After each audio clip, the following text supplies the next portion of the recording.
Iniciar minha gravação.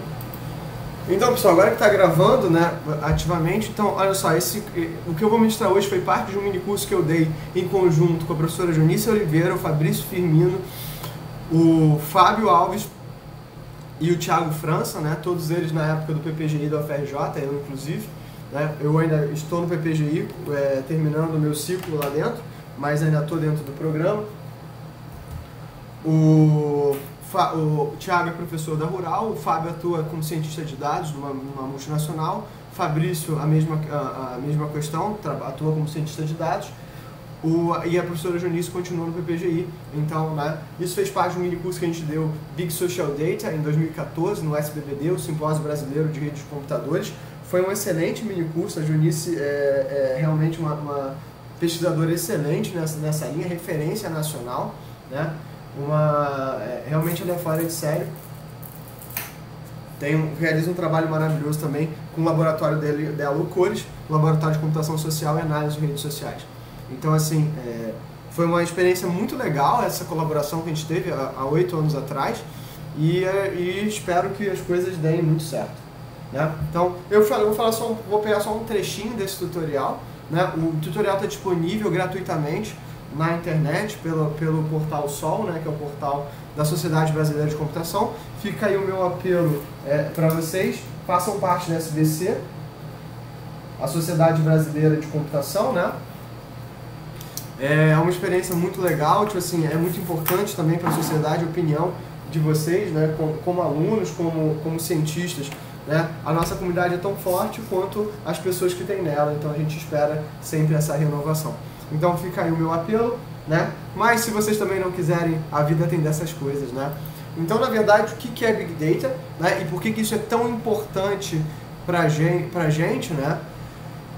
Então, Big Data, ou grandes volumes de dados, são dados heterogêneos produzidos por diferentes fontes, né? Autônomas, distribuídas e descentralizadas, que geram dados rapidamente com relações complexas e evolução entre os dados.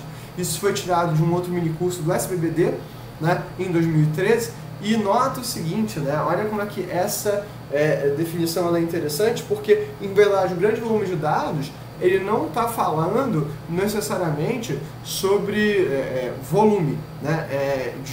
Gigantesco absoluto, né? Ou seja, quando eu falo sobre grandes volumes de dados, eu não estou falando sobre uma quantidade absoluta de resultados. Então tem uma pergunta que se faz assim toda vez que você quer pressionar um aluno, é o seguinte, assim, olha, quanto é um grande volume de dados? 1 giga é um grande volume de dados? Depende, né? 10 giga, 1 tera, 10 tera, 100 tera, 1000 tera, 5 petabytes. Quantos são grandes volumes de dados? Então isso, na verdade, é muito dependente do teu cenário. Isso é muito dependente do ambiente onde você está trabalhando. Então essas são, tipo assim, essa relação complexa. Só um instantinho, recebi mensagem aqui da chefe. Oi, Angélica, já articulei e marquei para quarta-feira, 10 horas da manhã. A gente já vai receber sim. Vou estar no MCE.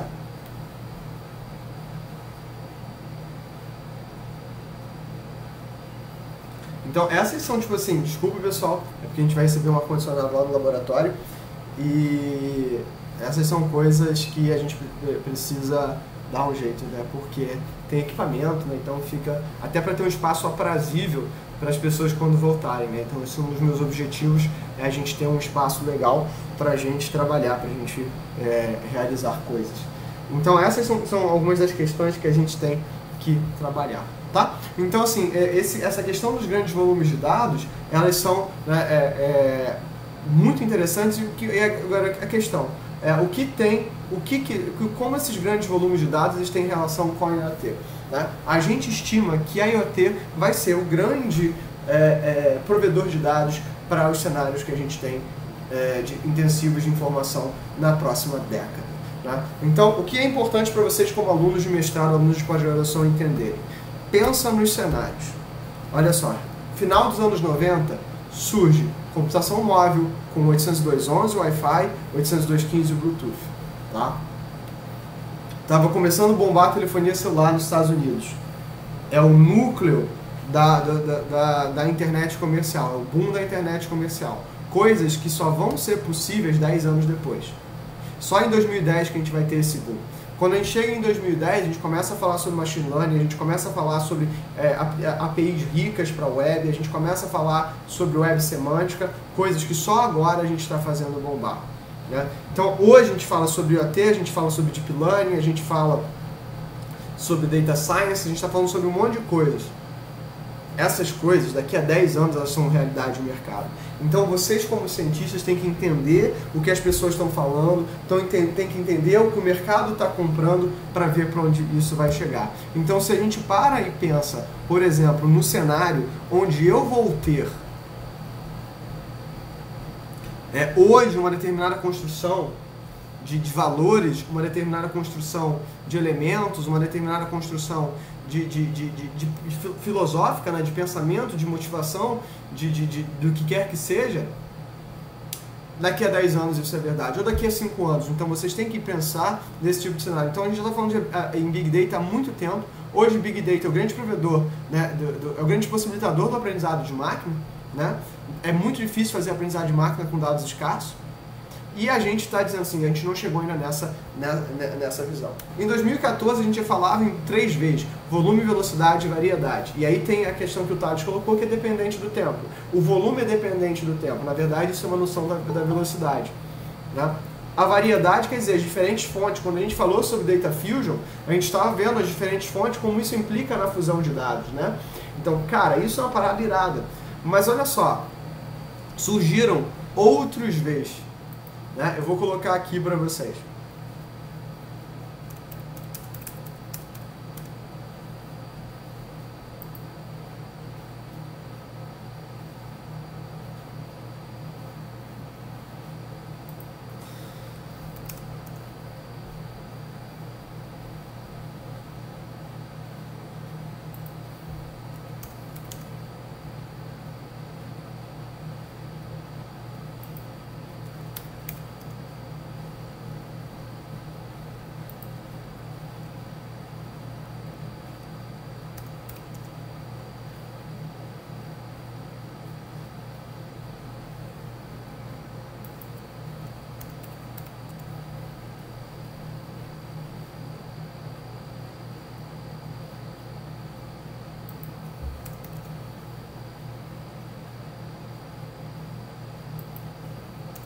Quando a gente começou, eram 3 vezes.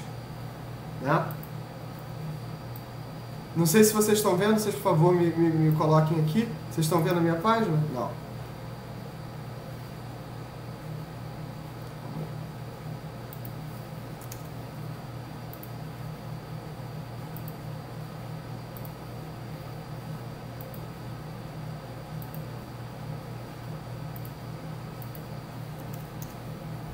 Hoje a gente tem essa questão aqui que a gente chama de os... Eita!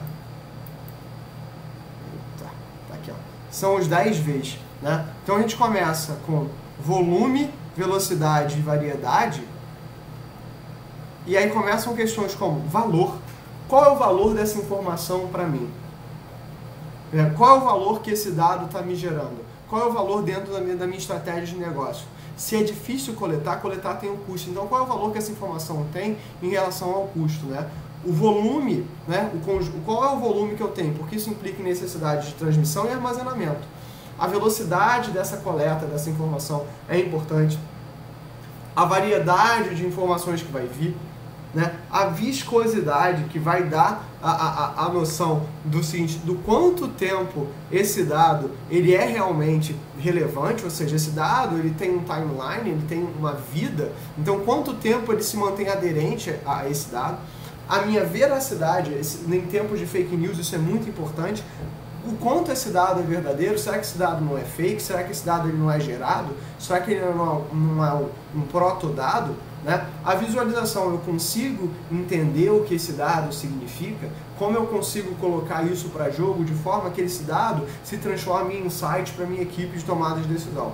A validade dessa informação, isso é diferente de veracidade. Em veracidade quer dizer assim, esse dado é verdadeiro. A validade é, mesmo que esse dado seja verdadeiro, ele faz sentido dentro do cenário de aplicação que eu estou coletando.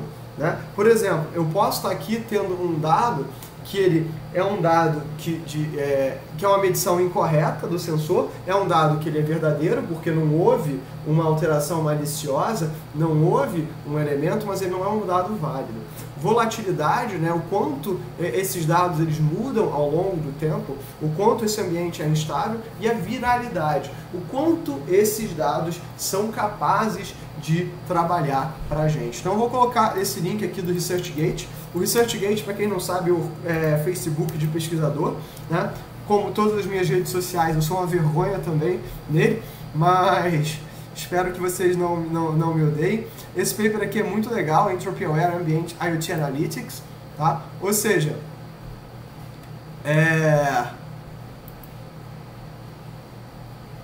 esse paper está aqui para a gente dar uma olhada depois. É um paper muito interessante, né? Vale a pena vocês darem uma olhada. Ele fala justamente sobre essa questão e como isso está sendo colocado dentro desse cenário do IoT. Vou botar aqui o link para vocês, tá? E nota, como a gente saiu daqui desses 3 Vs, desses 3 Vs aqui para esses 10 Vs, né? Ou seja, né? Como isso sai desse cenário para fazer as coisas acontecerem, né? Como isso modifica o cenário. E, por exemplo, as redes sociais online, elas geram muitos dados, exabytes de dados. E a gente está dizendo que nem isso é a mesma coisa que vai acontecer com o IoT. Porque milhões e bilhões de pessoas se relacionam, mas bilhões de pessoas diariamente vão gerar dados de diversas fontes dentro de uma cidade inteligente. Dados de automóveis, dados de transporte público, de hospitais. E esses dados, né, são dados que também têm uma natureza social. Então, olha só que interessante. Existe um conceito chamado Social IoT, né, que tem muito a ver com, acho que foi o Alexandre ou foi o Rodrigo que me perguntou sobre a questão das cidades inteligentes. Essa questão de Social IoT está muito relacionada a essa questão das cidades inteligentes, porque na verdade eu tenho a coleta dos dados, mas existe uma regra para esses dados, e essa regra é socialmente condicionada. Cláudio, o que isso quer dizer? Que na verdade talvez você possa usar princípios de Network Science, ou ciência de redes, né, que é como a gente faz a modelagem de redes sociais, para você poder lidar com essas questões de dados. Pode ser que esses dados de IoT eles tenham uma componente, né, social associada para, né, gerar essa informação. Isso é uma parada que eu acho que é muito legal.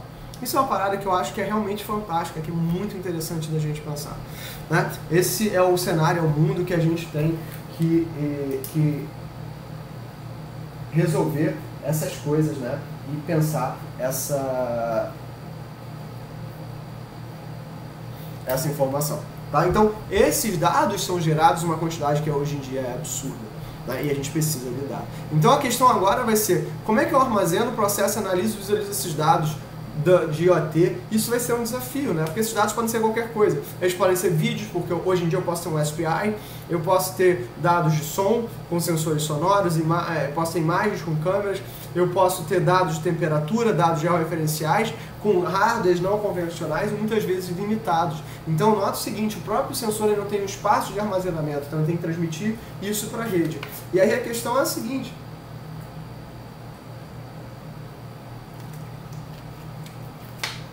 a gente viu na aula de fusão de dados que muitas dessas informações, muitos desses dados, eles são tomados, eles são gerados em termos de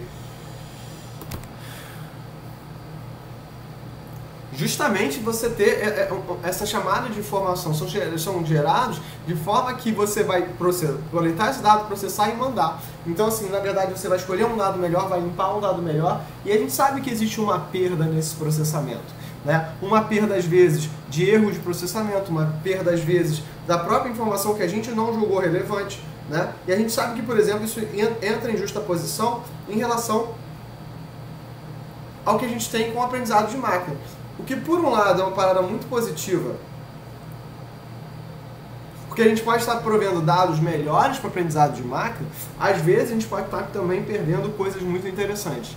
E essa é uma das paradas que eu acho mais legais a gente ter, né, tá pensando hoje em dia em relação a essa informação. Então, como lidar com essa dicotomia do armazenamento com o processamento em tempo real, né? E para onde você manda? Então, quando a gente pensa naquela arquitetura de 3 camadas, onde você tem sensores, você tem a edge, você tem a nuvem, né? Esse armazenamento de Big Data vai ficar lá no que a gente chama de nuvem, né? E aí eu não estou dizendo nem que é uma nuvem pública como a AWS, como a Google Cloud, eu estou dizendo que pode ser uma nuvem privada, uma nuvem construída para a tua própria aplicação, como é o que a gente espera dentro de empresas públicas. Mas, gente, não se enganem, ainda assim é uma nuvem. É uma nuvem como qualquer outra. E que precisa dessa informação, precisa desses dados, precisa de uma série de considerações que a gente não tem, que a gente ainda está buscando. Então, como lidar com essas informações é uma coisa extremamente relevante, extremamente poderoso vocês pensarem nesse caminho. E surgiram diversas propostas, né? Eu vou falar de algumas delas hoje, um pouquinho mais para vocês. Então, na verdade, essa análise desses dados de IoT, da mesma forma que dados de redes sociais, ele vai permitir descobrir tendências, por exemplo, em transportes públicos, tendências em hospitais. Se você para para pensar, se vocês pararem para pensar, eu vou sair daqui, ó.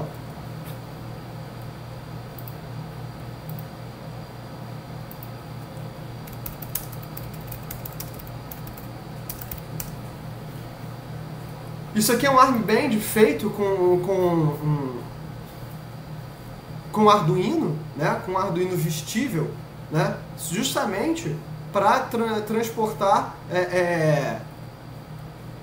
lidar com, fazer mapeamento de pessoas, né? Dentro do cenário da Covid. Então, se alguém está diagnosticado Covid, esse cara é capaz de dizer quem foi as pessoas que estiveram próximo dele. Né? Cara, mas esse projeto é extremamente invasivo. Cara, é sim, é extremamente invasivo, eu também acho. Mas é uma plataforma possível, entendeu? Pode ser que dentro de um hospital isso faça sentido, dentro de um laboratório isso faça sentido, dentro, por exemplo, de uma empresa isso faça sentido, mas é extremamente interessante. Dizem que a China utilizou desse tipo de dados de telefonia celular, para tomar essa tomada de decisão. Aqui no Ocidente, de forma geral, isso é considerado crime. Os nossos governos não podem fazer esse tipo de coisa. Então, na verdade, essas são as questões às quais a gente está hoje muito colocado, muito...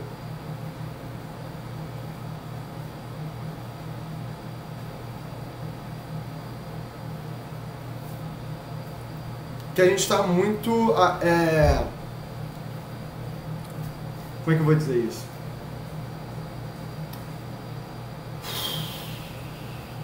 Que a gente está muito sujeito. A melhor forma de colocar isso. Que a gente está sujeito hoje são essas questões. Então, a gente acaba utilizando esses dados para desenvolver, para fornecer informações para tomar a decisão em cenários como, por exemplo, a emergência. Então, a gente viu questões, por exemplo, como segurança pública. Essas são fontes que esses dados vão ter. Talvez os algoritmos que a gente tem dentro da fusão de dados tradicional, né, se a gente for pegar aqueles trabalhos como alguns dos servers que eu coloquei para vocês, eles não sejam capazes de tomar isso. E aí vão entrar os grandes volumes de dados. Então, hoje, se você pensa em cidades inteligentes, você vai ter que pensar com um tripé muito simples. IoT funcionando como primeiro nível de coleta de dados. O aprendizado de máquina como um grande tomador de decisão e os grandes volumes de dados como a verdadeira fonte de informação que a gente vai ter. Então, esse tripé é o único, ele vai alimentar os outros sistemas de redes sociais, né? Sistemas de tomada de decisão de eventos críticos, né? Então, entender o sentimento do público sobre um tema, né? E aí entra algumas coisas meio bizarras, porque se a gente trabalha, por exemplo, com wearable computing, ou computação vestível, ou a gente trabalha com alguns cenários como computação, como IoT dentro de hospitais, você está coletando dados de pacientes, dados físicos. Então, imagina que você consiga entender, ao mesmo tempo coletar sinais vitais para associar isso, por exemplo, a decisões sentimentais. Ou seja, o Cláudio está com raiva, o batimento cardíaco dele dá uma acelerada. Então eu consigo confirmar que ele, na verdade, digitou aquilo com raiva. Então, só que olha o nível de invasão da privacidade. Eu deveria ter esse tipo de poder, e essa questão do deveria é que ela é muito relevante hoje. Então esse aqui é um exemplo de trabalho que trabalha com essa questão de análise de redes sociais, que são os protestos de 2013. Esse trabalho, se eu não me engano, foi do professor Thiago França, durante o doutorado dele, análise do via Twitter. Então essas são questões que a gente tem uma importância muito grande, né? E ele mostra graus assim, sobre esse trabalho. Foi um trabalho muito interessante, muito elogiado, né? E foi bastante importante. Então, na verdade, cenário de emergência também a gente conseguiria, esse foi um trabalho também de redes sociais, mas a gente consegue coletar esses dados através, por exemplo, monitoramento de encostas, monitoramento de vias públicas. Imagina monitoramento da saúde de estruturas em tempo real. Lembra quando eu falei para vocês do monitoramento de prédios? Então, isso poderia ter. Só que imagina todos os prédios do Rio de Janeiro sendo monitorados. Isso exige uma infraestrutura muito grande. Então, na verdade, isso é uma questão de planejamento e processo. Então, assim, não dá pra gente pensar que a IoT é Arduino. Gente, eu amo, acho muito legal Arduino, acho muito legal ESP, acho muito legal Raspberry Pi, acho essas paradas iradas. Eu sou o primeiro cara a defender todas essas paradas. De verdade, acho, poxa, bizarramente bacana. Agora,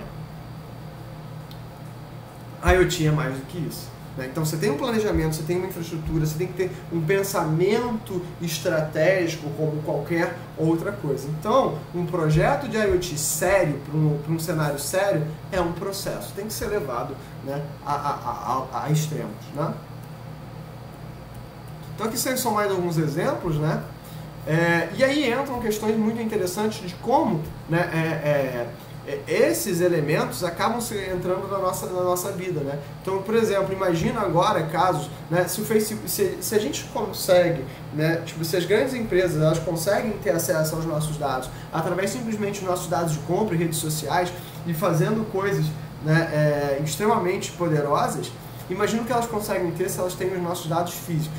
Então, esses smart bands, esses smartwatches, eles são elementos extremamente poderosos, né, de coleta de informação. Eu me lembro de um caso que ele foi extremamente criticado, que é o seguinte: descobriu-se uma base secreta americana, ou uma base não listada, como os Estados Unidos preferem chamar isso, né, simplesmente porque tinham os militares que tinham esses smartwatches e que eles tinham uma dessas aplicações de coleta de dados, né, via satélite. Então o que acontecia? O smartwatch, ele estava lá, coletando os dados de corrida dos caras e mandava para o cara ver, para o geoposicionamento deles. Então o que acontecia? Tinha um dado de corrida do maluco no meio do nada. O cara postou, tipo assim, acabava postando dentro de uma rede social. E como lidar com essas coisas são coisas cada vez mais relevantes, né? E cada vez mais difíceis, né? Imagina o seguinte: vocês terem dados de coleta em tempo real das suas informações. Ah, eu não posso ver onde você está. Né? Tipo assim, cara, não sei. Né? A questão e aí a discussão é um pouco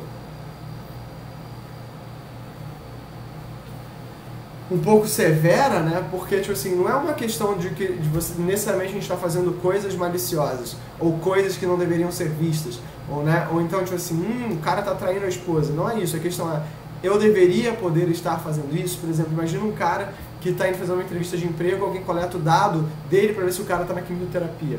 Ou se uma moça que está grávida, tipo assim, fosse uma entrevista de emprego e na verdade, tipo assim, o cara foi verificar se ela está grávida ou não, para aceitar ela no emprego ou não. Então essas são questões que são muito graves. São questões que são muito difíceis da gente analisar. Então, o quanto né, grande o suficiente para ser Big Data? Não tem um tamanho fixo, né, mas existe, né, uma dificuldade. Então está mais associado à nossa capacidade de processar essa informação do que lidar. Então 1 mega pode ser Big Data para um sensor.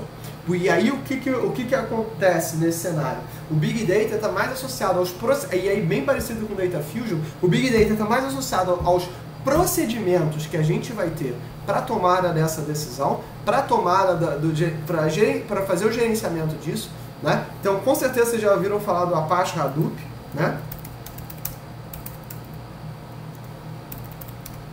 Então, assim, que para gerenciamento de grandes volumes de dados, e a gente hoje em dia fala muito do Apache Spark e o Apache Kafka para gerenciamento de machine learning distribuído e o gerenciamento de strings, né? Hoje em dia a gente também tem o Apache Airflow. Claudio, você está fazendo propaganda da Apache? Não, porque na verdade eles fazem muitas coisas que na verdade a gente acaba adotando, né? Inclusive o servidor Apache Web é um dos servidores mais usados. A gente está usando Nginx, mas... Então assim, a gente precisa pensar essa infraestrutura, então é uma decisão de infraestrutural. Então só fala Big Data se você estiver falando uma decisão infraestrutural.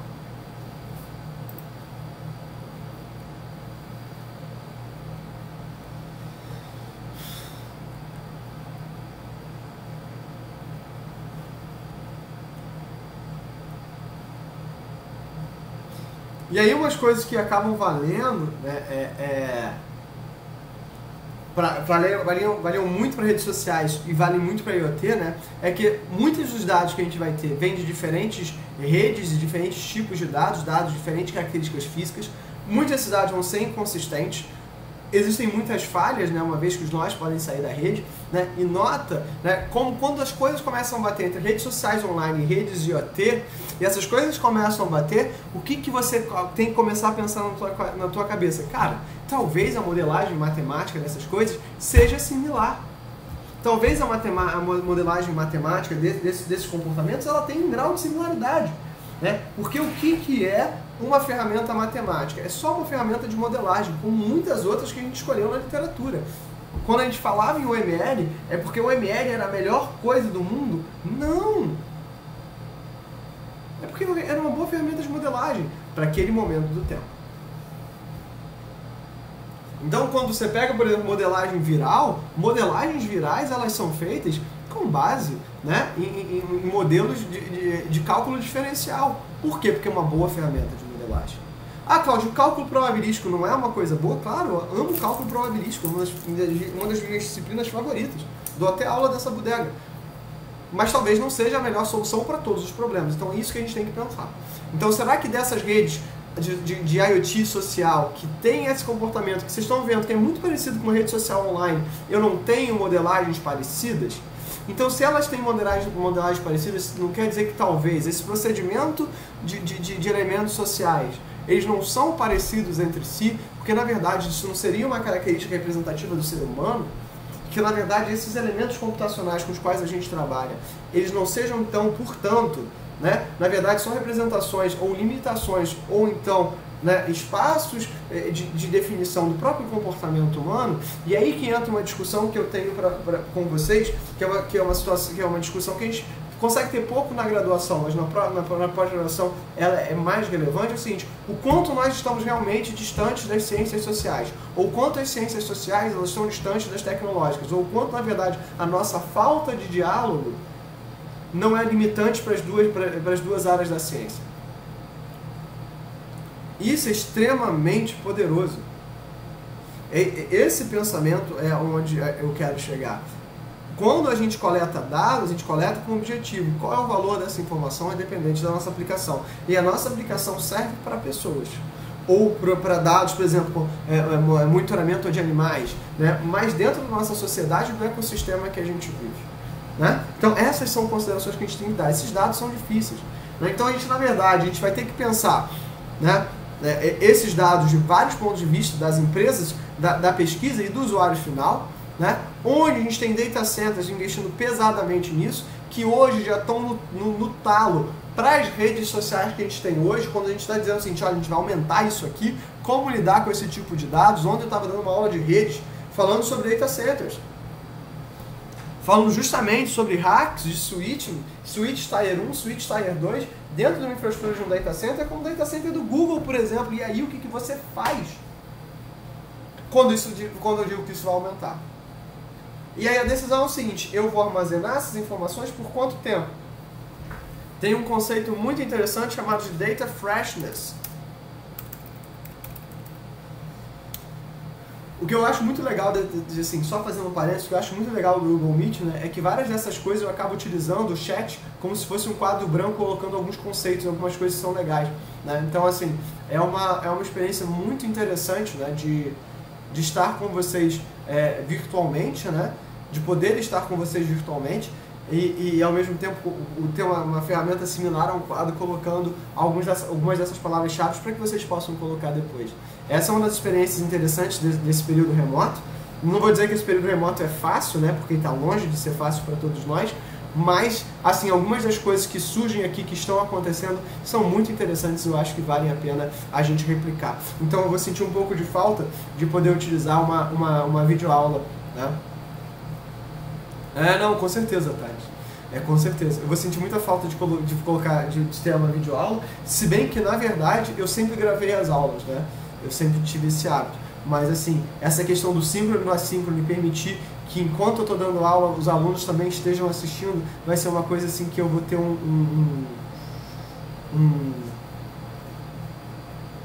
vai ser diferente, né? Então, vamos ver como é que vai ser março, né? Mas, assim, estou hoje do fundão, né? Então, assim, é muito bom estar aqui de volta também, então é muito legal, né? Espero poder receber vocês. Tem algum de vocês que nunca veio ao fundão para assistir a aula?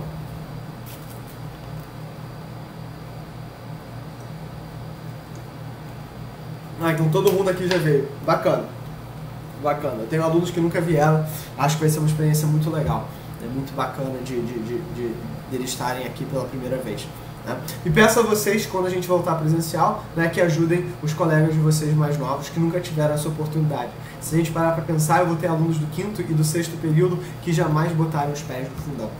Então isso me dói um pouquinho o coração, mas, né, vamos parar de lamber as feridas, porque isso também não adianta nada. Né? Então cada rede vai ter que definir como tratar os seus dados. Então um dado para uma empresa pública vai ser intrinsecamente diferente para o dado de uma empresa privada. Não, como tratar, quais são as políticas, mão de obras, essas questões são processo. Então quem estiver lidando aí com dados para aplicações urbanas, isso é diferente. Para quem estiver lidando com dados médicos, é diferente. E aí vale um parênteses, né? Dados médicos precisam passar por comitês de ética, né? A gente de computação não está acostumado com essa questão, mas eu escrevi um projeto recente com a Fiocruz, né? De uns dados que a gente tem trabalhado junto num projeto, né, em defesa da população LGBTQ. Gente, tem que passar por comitê de ética, mas eu de computação não sei disso. Então, quem lidar com esse tipo de dados tem que pensar, e provavelmente para outras áreas também. Então a gente vai ter que lidar com a coleta, aquisição, armazenamento, gerência de dados e análise de dados. Então pensa o seguinte, olha só, eu tenho um outro projeto que eu estou trabalhando com uma galera, que é um projeto de...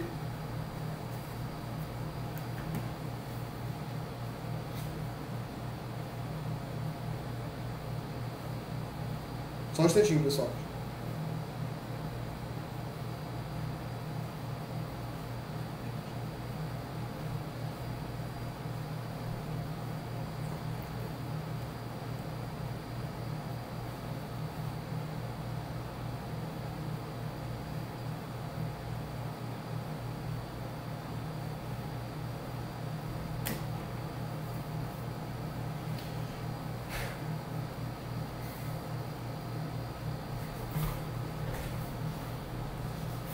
Então, assim, preciso lidar com essa coleta, armazenamento, gerência de dados, análise de dados. Nesse projeto que eu estou lidando com pesquisadores, a gente está trabalhando com o projeto de internet veicular. Nesse projeto de internet veicular, a gente consegue gerar os dados através de simulação, o que é muito legal. Mas, assim, se a gente for pensar assim, de coleta de dados reais, cara, eu precisaria ter uma frota de carros para poder fazer isso. Ou alguém que me deixasse botar isso numa frota de carros. Será que eu tenho essa pessoa? Será que eu tenho esse elemento? Será que eu consigo fazer essa troca? Né? E aí que entra o papel do que a gente hoje fala como redes 5G. Você ter alta taxa de transmissão em tempo real com tecnologia. Então, entram alguns cenários que eu gostaria, que a gente não comentou muito, mas vale a pena comentar, que é o NB-IoT, o Sigfox e o LoRaWAN, que talvez valesse a pena comentar. Deixa eu botar aqui.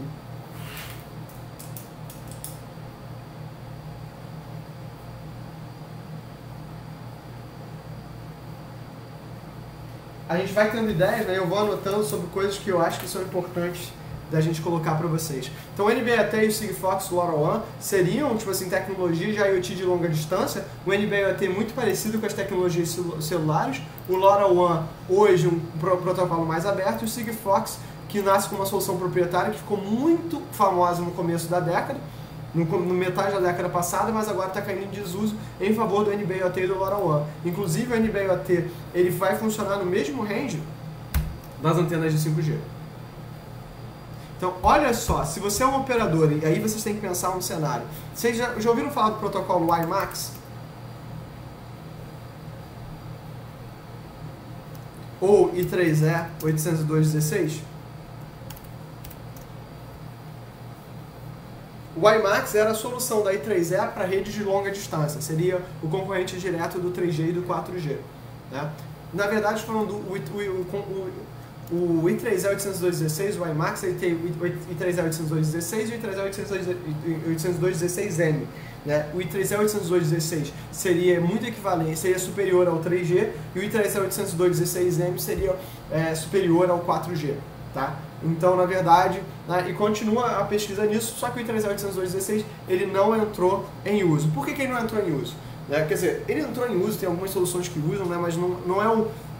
Ele não faz tanto sucesso quanto o Wi-Fi. Vocês concordam comigo? Faz sentido isso para vocês? Né? O Wi-Fi 802.11 vocês já ouviram falar. O I3E 802.16 não. Por que vocês acham que ele não entrou em uso?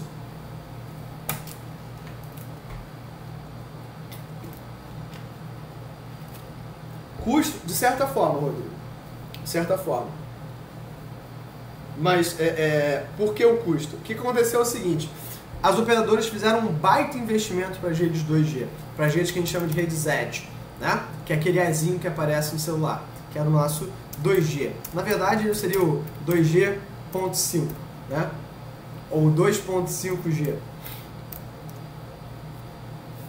E aí foi feito um investimento incremental para as redes HSPA e HSPA e HSUPA,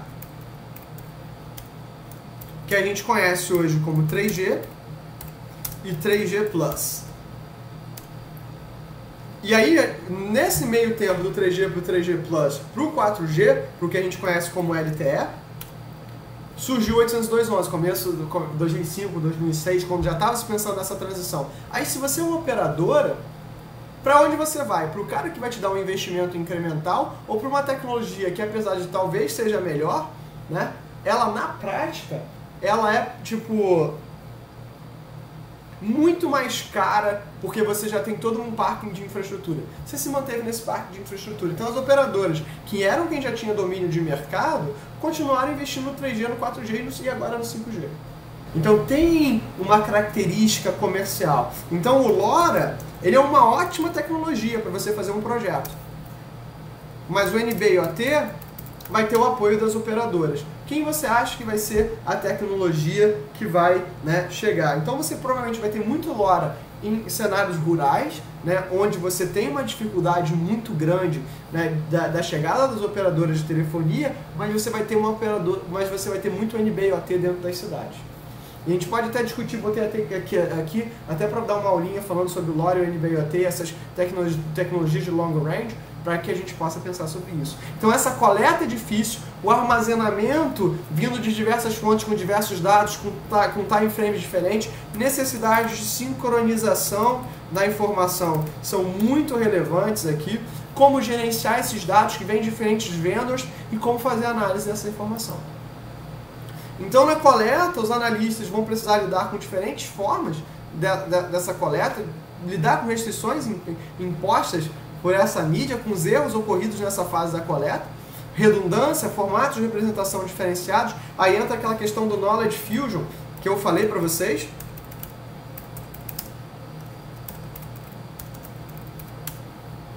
Para lidar com essa questão dos formatos de representação, definir o que, como armazenar, né, com as restrições dadas pelo volume que a gente combinou, e na gerência definir qual é a vida útil do dado, o que fazer com os dados mais antigos. Armazenar, apagar, manter, quando fazer backup, quando transferir uma mídia para outra, quais são as ferramentas disponíveis para fazer essa análise, né? Qual é o hardware que pode atualizar. A gente hoje está vendo o surgimento de TPUs, né? Tensor Processing Units, né? Isso muito capitaneado pelo Google e Facebook. E aí, para vocês terem noção de como essas TPUs elas são importantes, tanto o TensorFlow e o PyTorch, eles trabalham em função de tensors, né? E se você não está bem entendido o que é um tensor ele é, na verdade, uma unidade de processamento matricial, né? É uma unidade de processamento matricial. Então, na verdade, seriam processadores que são feitos para lidar com dados matriciais. O que é particularmente útil em álgebra linear, o que vai ser particularmente útil em computação gráfica e é particularmente útil em aprendizado de máquina. Então, são processadores preparados para isso. Quando você usa o Google Colab, o que você está tendo é acesso a uma TPU às vezes. Na verdade, Rodrigo, uma GPU ela vai estar trabalhando com funções únicas e exclusivamente para gráficos. Eles também têm dados matriciais, mas as operações que eles fazem são operações lineares entre esses gráficos, que é o que um processador gráfico faz. A TPU não, ela não tem essa limitação de trabalhar com processamento linear. Ele vai trabalhar com dados matriciais, mas com processamentos temporais. Então isso vai permitir que a gente consiga guardar estados de redes neurais em tempo real. Essa é a grande diferença. Tanto que se você for na questão for analisar como o PyTorch apresenta os tensors, né? Ele, no tutorial de iniciação, ele diz, não, você pode pensar o tensor como você pensa os arrays do NumPy. Então essa é a forma mais fácil de você entender essa analogia, né? No chão de fábrica, a TPU e a GPU são iguais.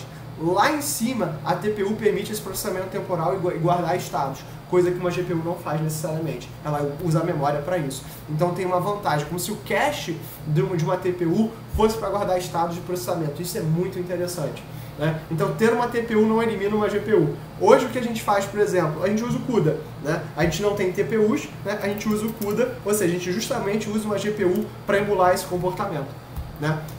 E isso é muito interessante de pensar. Realmente é muito interessante.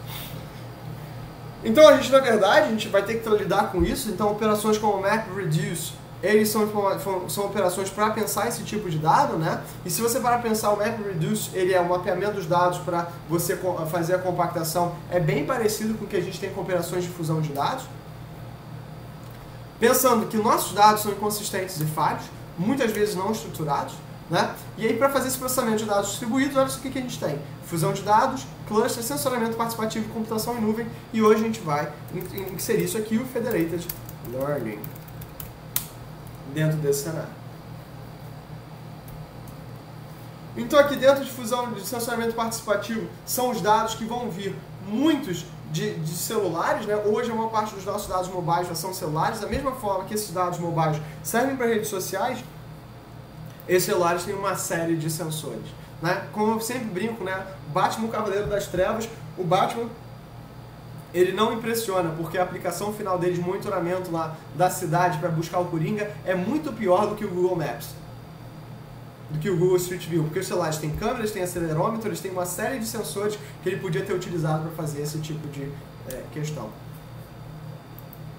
Fusão de dados, né? Tentar trabalhar com métodos heurísticos e probabilísticos, com baixo consumo de energia para tentar escalar e resolver os problemas que a gente tem nos nossos dados falhos, né?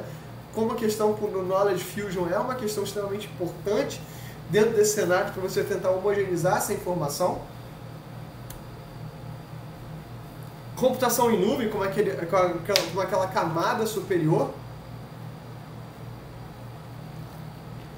né? E como a fonte da informação que a gente está trabalhando. Né? Ou seja, com o nosso cenário de expansão das TICs, né, das tecnologias da informação e comunicação, esse Knowledge Fusion ele passa a ser muito relevante para a gente,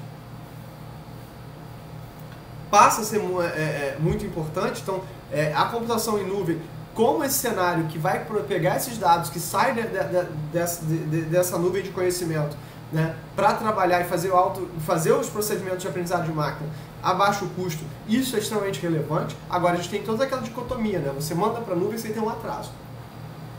Para nem todo cenário isso é importante.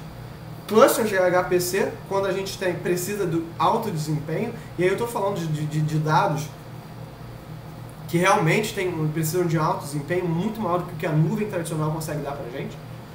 é pouco flexível, tem um alto custo, mas tem aplicações como, por exemplo, monitoramento de usinas nucleares que você vai ter que confiar no HPC. Aí o Hadoop foi essa plataforma que durante muitos anos a gente utilizou, né? Continua utilizando até hoje. Então, na verdade, eu tenho um tracker de um job, né? Eu vou passar para nodes diferentes e eu vou ter um node que vai reduzir. Então, eu vou mapear e reduzir. Esses datas aqui, né, a gente normalmente está pensando com arquivos, está pensando com elementos, mas podem ser dados de sensores. Então, existem algumas plataformas muito interessantes de MapReduce para IoT, né, onde você mapeia uma rede. Isso é muito parecido com algoritmos de clusterização.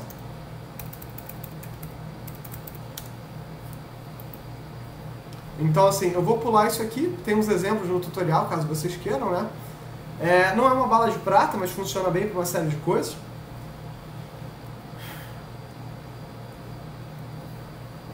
E aqui falavam sobre alguns outros elementos, né? Tipo, coisas que são interessantes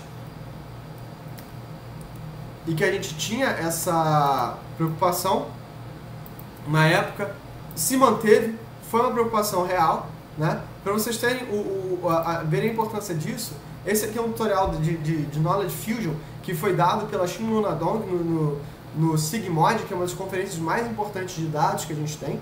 Então ele fala sobre dois trabalhos, Knowledge Curation e Knowledge Fusion. Se eu não me engano, esse tutorial ali é de 2016, né? Não faz tanto tempo assim, né? E ele fala sobre o conhecimento de Knowledge Base, ou seja, você ter vários elementos e gerar dados, né? Então, isso é muito importante, né, de você conseguir mapear as entidades. O que é uma Knowledge Base? Na verdade, é um mapeamento de entidades que vem de fontes diferentes. E através desse mapeamento de dados de fontes diferentes, você pode chegar a um conhecimento que uma decisão pode ser, na verdade, a soma de conhecimentos. Então, você saber,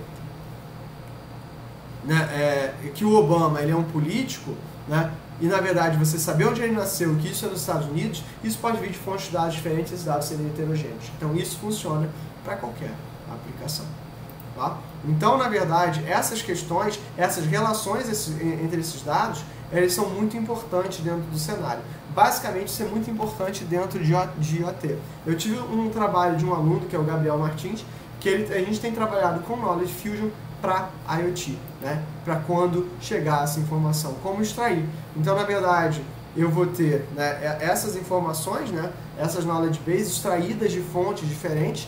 Esse trabalho da Shin, ele é fortemente influenciado pela questão da web. É claro, ela trabalhava no Google e hoje ela trabalha na Amazon, então você não tem como desassociar o contexto de trabalho dela de qual é a solução que ela está dando. Mas isso é muito importante, porque agora se você pensa que o cenário do IoT ele tem uma função, então imagina o seguinte, né? Você tem dados da web, né? Você tem dados de redes sociais e você tem dados geolocalizados. Então, na verdade, imagina que você está correndo, ou você está lá no Waze, e você consegue pegar dados geolocalizados, você consegue ver se uma rua é perigosa ou não, e você consegue recalcular uma rota em tempo real. Ou então, na verdade, você está vendo, digamos que alguém está um pouquinho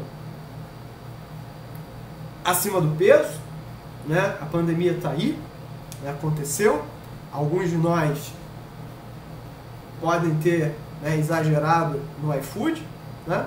E você está correndo porque você quer voltar ao seu peso normal, e aí a tua própria aplicação coloca para você da seguinte forma, que na verdade o que você tem você não pode subir essa rua porque essa rua é uma ladeira, por mais que a distância seja igual, a diferença do acelerômetro está dizendo assim, cara, é melhor você não subir porque você não tem condição física para isso, né? Você vê que o cara está subindo, vê que o acelerômetro está mostrando uma subida e vê que o sensor de batimento cardíaco está mostrando um problema, então você passa a ter. Então essas decisões que vêm de diversas fontes é o que está interessando a gente, né? Para a construção desse conhecimento.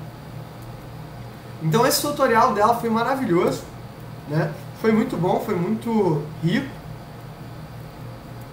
mas, né, a gente tem que lidar com esses tipos, né, de questionamento o tempo todo, né? Esses tipos de problemas o tempo todo dentro dos dados, né? Então como lidar com essas informações, como lidar com esses diferentes cenários, como lidar com esses diferentes, e fazer adaptações para esse cenário de sensores, né?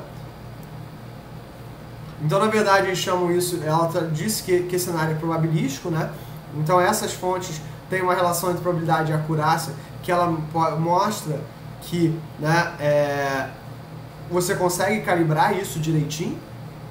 Então, essas são questões que a gente acaba querendo mapear dentro do cenário, né? Então, a gente tem um cenário de Distract-Based Learning, a gente consegue trabalhar com fusão em múltiplos níveis, né? Então, o que a gente quer adaptar isso que está no cenário da web para um cenário de IoT, onde eu estou lidando com aplicações. Então, ao invés de você pensar essa aplicação como um construto, você pensa, na verdade, essa aplicação como um construto gráfico, né? Então, na verdade, você vai mapear isso em um gráfico, né? Mas isso é um tema bastante interessante, é um tema de trabalho que a gente pode chamar um seminário, mas eu acho que a gente ainda tem mais coisas para a gente ver. E é extremamente interessante, né, pensar, né, que a gente pode utilizar esse tipo de coisa para mapear elementos poderosos, né, tipo, como fake news, como tentar mapear, né, tentar predizer informações para você eliminar erros em dados, né? Ou seja, usar Reinforcement Learning dentro de uma própria rede IoT para trabalhar. E o trabalho da Xin, ele é muito fundamental, ele é muito interessante, muito poderoso. Inclusive, eu gostaria de mandar uma mensagem para ela, perguntando, falando, né? Mas o trabalho não está maduro o suficiente para a gente ter esse resultado, né? Então, qualidade de fontes é muito importante.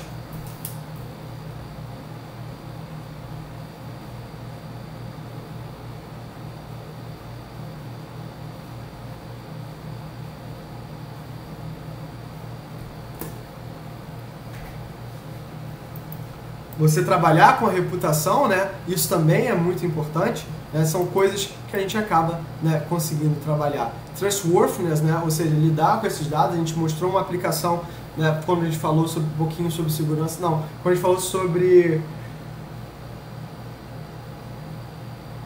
A gente tem um trabalho que a gente trabalhou com lógica subjetiva para tomada de decisão.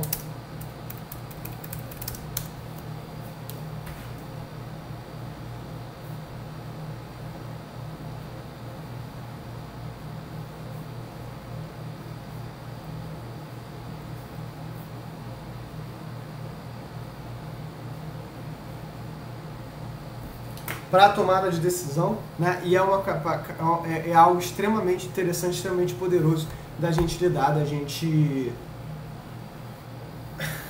conseguir chegar nessas conclusões. Acho que então tem aí os critérios muito legais de a gente fazer essas extrações de dados vindos de fontes diferentes.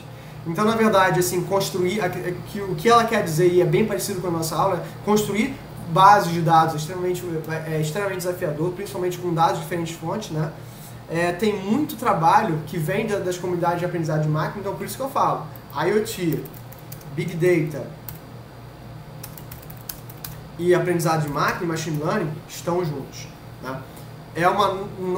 Tipo assim, é uma nova área de trabalho, tem muita gente trabalhando com isso, é onde eu trabalho também, dentro dessa questão do TinyML, Time Machine Learning, Knowledge Fusion é o que eu quero, é onde eu tenho atuado. E muita pesquisa precisa ser feita aqui. Então, gente, é muito interessante poder pensar nessa questão do aprendizado e tentar fazer o aprendizado, né,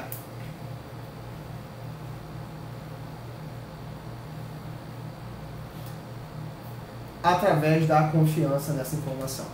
Então, gente, é isso. Eu vou ter uma reunião agora sobre o Instituto do Futuro da UFRJ, então eu vou participar dessa reunião. Então, eu queria dar só esse plot de mais ou menos uma horinha sobre Big Data e mostrar para vocês que essas coisas elas não estão totalmente desassociadas, essas coisas elas fazem parte de um cenário grande. Então, é um prazer imenso estar aqui com vocês, tá? E agradecer mais uma vez pela presença. Pedir para que vocês procurem, deem uma olhada nesses papers que eu coloquei a vocês, deem uma olhada nessa temática. Eu vou compartilhar com vocês essa apresentação da Xin que eu encontrei na web para vocês poderem dar uma olhada. Quem tiver interesse sobre o tema é super bem-vindo. No caso de cidades inteligentes, esse Knowledge Fusion é uma parada que, cara, não tem para onde correr. Acho que é muito legal, acho que tem 1 milhão de aplicações super interessantes. Eu estou colocando aqui, né, no chat para vocês. Inclusive, se a gente quiser trabalhar com isso, Thales, isso é uma coisa que é super legal, tá? Isso tem tudo a ver com o que a gente está trabalhando.